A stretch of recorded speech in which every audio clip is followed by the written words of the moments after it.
interpreted by Bruce Edward Blackistone, with a facsimile page from the collection of Raymond Palmer, attributed to Ethelstan of Devonshire. And we have here the facsimile of the Ethelstan of Devonshire page. Please note, copyright 1977-1983 by Bruce Blackistone, then of Oakley Farm in Avenue, that's a town, not a street, Maryland.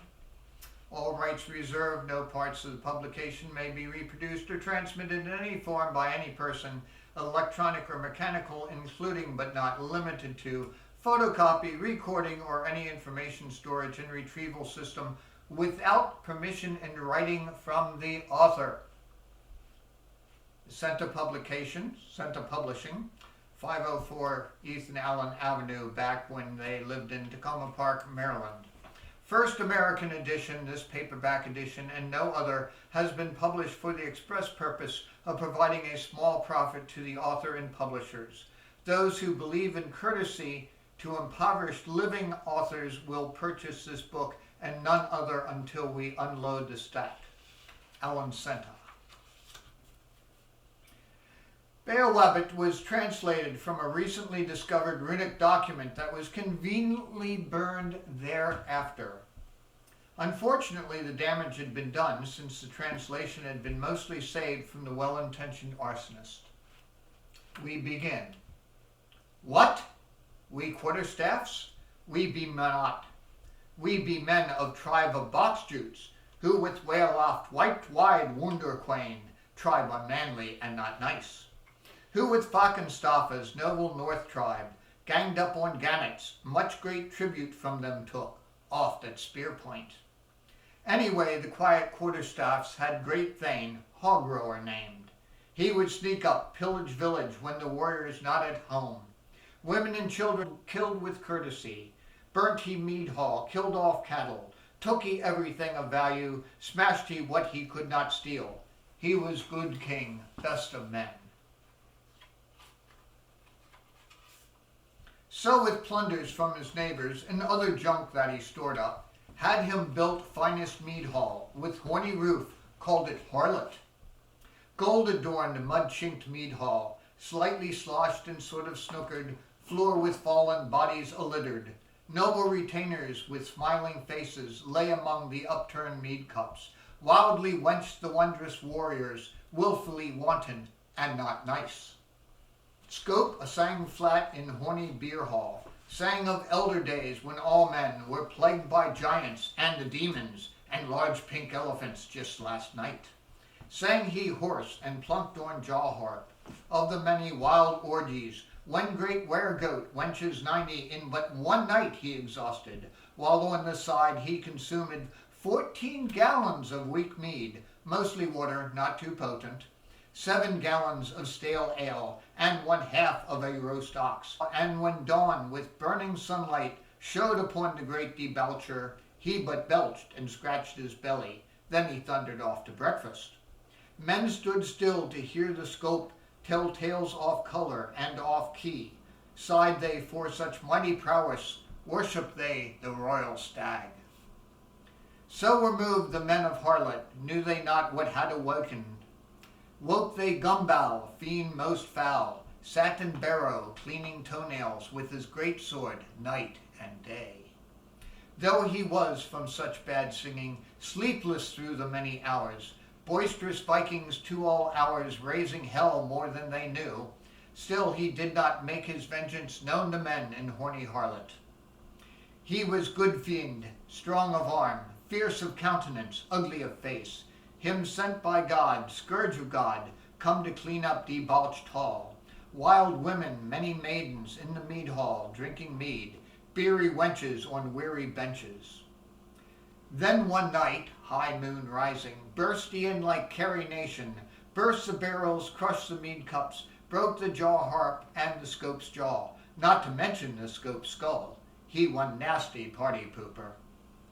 Grumpy neighbor grumbled away, giving again harlot to men. Things were quiet in that mead hall, quiet hours 10. Thus the word spread over sea, over whale road, dark deep water, where the gannet spreads its wings wide, wide over water, angry calm. And the osprey seizes prey where water worms dwell in depths. Over water the word came, to mickle warrior, mangy thane, helpless harebrain, Beowabbit named. Heard a plight of men of harlot, and with courage of a chipmunk, asked for fellows to go with him, on to harlot to win glory, thought they not of getting gory. There stood short ship, beautiful hand blisterer, up to the gunwales in lovely sea silt. Soggy stern vessel wallowed in water, like great sea turtle, pregnant slightly. Wide beam ship with garbage laden, plus some heroes thrown in. Over sea, low over Swan Road, sailed the short ship, rocking wretchedly. Thus spake what Beowabbit, atheling idiot. Green I feel up ya over gunwale, though yellow be my normal streak. Over salt sea, steerboard broken, sideways sailed straight to shore. Horse set on coast watcher, and thus spake to swift O crew. Greeting O weird ones over ocean, air-mailed warriors from afar.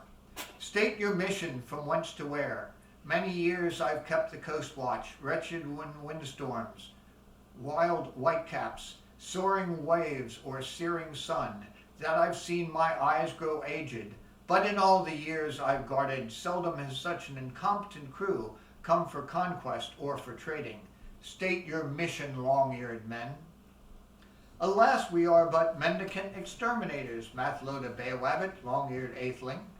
Dashing demons, helping heroes, mashing malevolent spirits for sport. We fear not any on earth, man or demon, over or under, that walks land, swims in water, flies through air on wings of flame. We have come to fight fiend Gumball, who made bloody mess of Meadhall.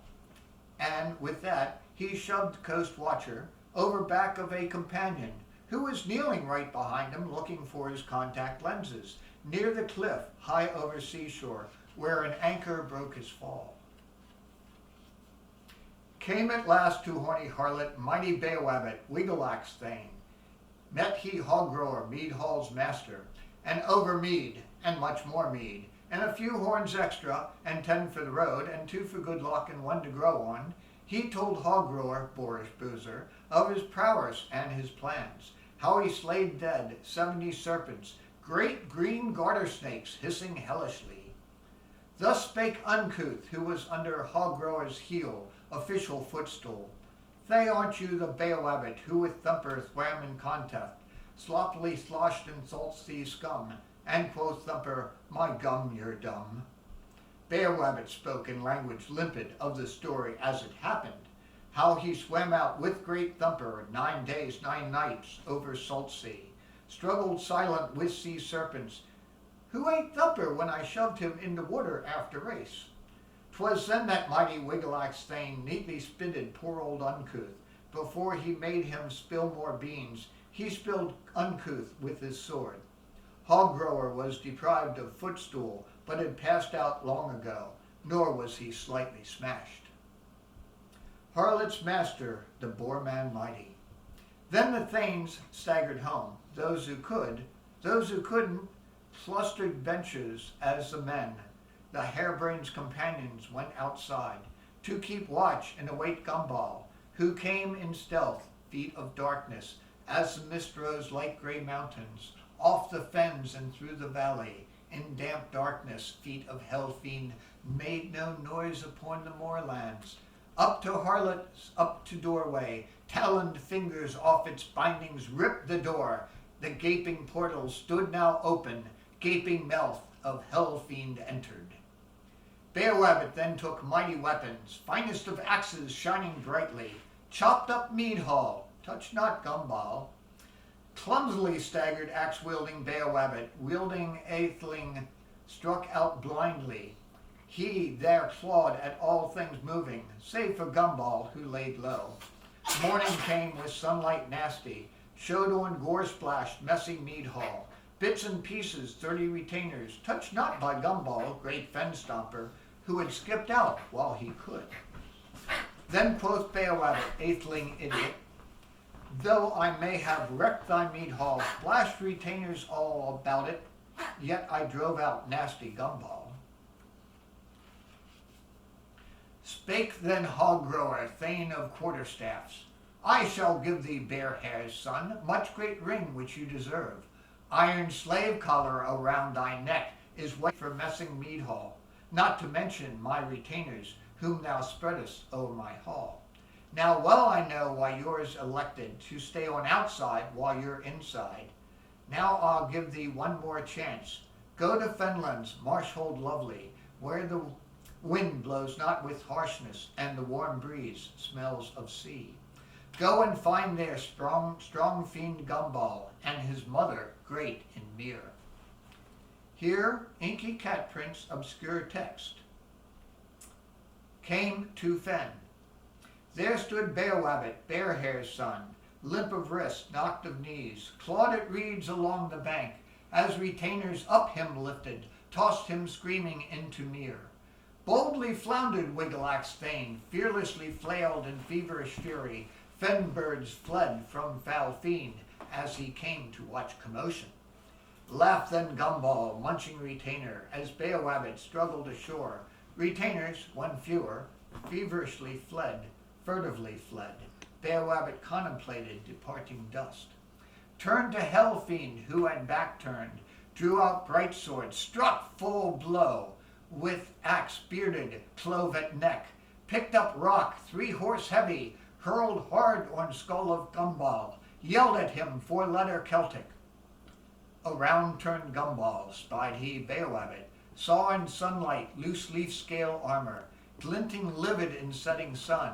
There stood Beowabbit, looking stunned, crooked of nose, limpy of leg, bare hair's son, prince of mincers, much of name, little of frame, less of brain, mentally lame. Gumball fell to wild laughing, threw himself unto ground, ripped the fens with roaring laughter, kicked the earth to muddy morass, and then died, giggling fiercely at the sight of noble Beowabbit. Spied then Beowabbit Gumball's mother. Gumball really gave a damn one hard time, and thus was she harder than the harshest sunlight. Turned then Beowabbit, leaped away, further than the jumps of 30, end to end laid outward measure, right into the deepest mere, sank like rock in heavy war gear, 3 feet deep into the muck. Gumball's mother followed after, plugging through like great fen stomper. Closer came to Blackistone, who stuck out like stick in mud. Bare hair's son then picked up Mudball, into center put he rock, fashioned long ago by giants. Charmed rock plucked he from mud. Threw it unto Gumball's mother, whom it hit right nice on head. Drowned she there in 3-inch water, due to Beowabbit's foot placed neatly on the back of her gray head. Here the text is obscured for the next 1,000 lines by cigarette burns and mustard stains. So, time goes by.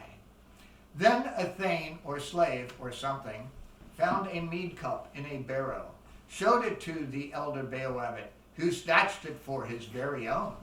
After laying last survivor, the thane or slave or what have you, then found out to his dismay that a dragon, gender neuter, didn't take to having people filled from barrows cups most golden, nor nothing else for that matter.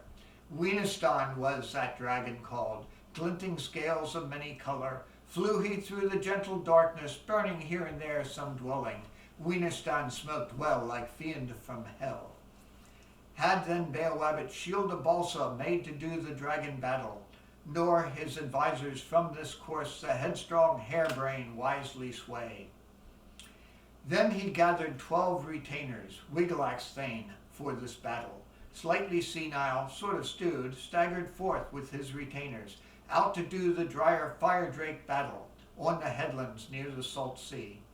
So the dragon, deadly dealer, laid by barrow treasure-laden, grave of earls, silent now, as storm clouds gathered higher, winter winds southward blew, dark and dappled on the headland, stood the barrow, dragon lair.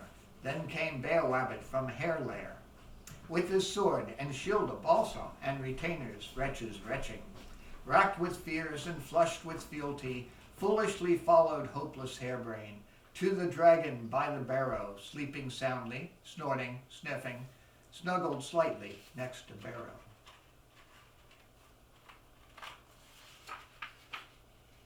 Up strode Beowabbit, atheling idiot, while retainers stood at distance, knowing good Thane's bad track record. While Rigrap, Brain's hairdresser, limp of wrist with flowered shield, skipped along with hopping atheling up to Dragon's heaving hulk, who at moment in a bad dream he was having about snakes and other nasties, then rolled over on helpless harebrain, mashed him flat with his retainer, rumbled off for New Barrow, as retainers who survived him scraped him up with swords and shovels. Women with grey-bounden hair mourned the atheling Barrow ruddy, set his body in golden garments, cut off feet for good luck charms. Then as men, his wise retainers, built a barrow high on headland, beacon for the weary seamen set above the sharpened rocks, so that sailors towards the shore would sail across and rip out bottom. Well, what the hell, said his retainers, the fires are to keep us warm. Poor dumb sailors sure are clumsy not to know of rocky headland. Things look good for tribe of box jutes, making jute boxes and wrecking ships. Then the people, mighty box jutes, lost the body of noble Beowabbit. The boat out went as tide went in, and Beowabbit up went, or down went soul. Whither bound no one knew, least of all atheling idiot. But the Thanes were sorrowful most, for they lost one fun funeral, feasting, fiddling with wondrous wenches, far into night, fiendish loss. So they took the empty barrow, put they racetrack round the bottom, and well prospered noble box jutes, and remembered noble Beowabbit, Thane unmanly and not nice, who by losing his dead body got they racetrack over it. He was good king, best of men.